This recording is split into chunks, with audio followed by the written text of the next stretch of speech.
What's up mga kabong? Welcome to Caspar Roofing Channel. I'm Paul Castillo and for today's video, nandito naman tayo ngayon sa ating project sa Subic, Zambales na kung saan ito na siya ngayon! So ayun, mapapansin nyo, almost done na kami. Ang kailangan lang natin ay i-fix yung ating mga gutter. Although yung mga gutter natin meron ng stiffener.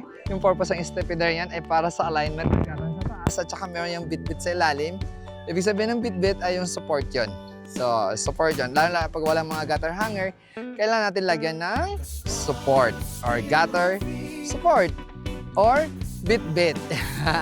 Bit-bit ang common tawag dyan ng ating mga latero. So mapapansin nyo yung ginamit natin dito ay tile span. Tile span. Parang concrete tile siya na terracotta orange. Tumpak na tumpak yung ating tile span sa mga Moroccan design. So yun, bagay na bagay po yan dito sa subdivision. Ipo-pull yan ng mga text screw yung ating roofing. Pero make sure lang na hindi ganun kadami yung roofing. Meron pong standard sa pag-install ng roofing.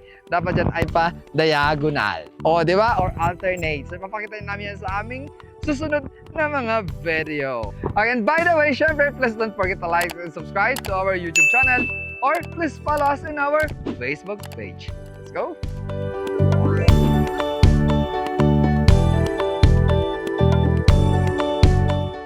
Mapapansin nyo dyan, di ba? Originally, yung quotation talaga niyan ay pre-painted na 0.6 pero ginawa natin ay stainless kahit 0.4 basta stainless mas matibay yun kaysa sa pre-painted na 0.6 lalo na pag mga inside gutter kasi ang inside gutter ay ang hirap niyan i-maintain. So pag nagka-problema yung gutter mo, tatanggalin mo yung yero, so matrabaho. Unlike pag stainless yung gutter, mabulok pa lang yung yero mo, yung gutter mo na stainless ay stainless pa rin yan.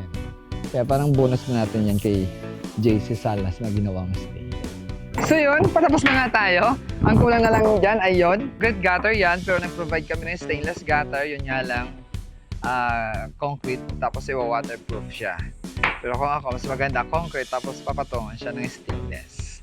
Kasi yung concrete nagkakaroon ng crack. Pero anyways, sige, yun.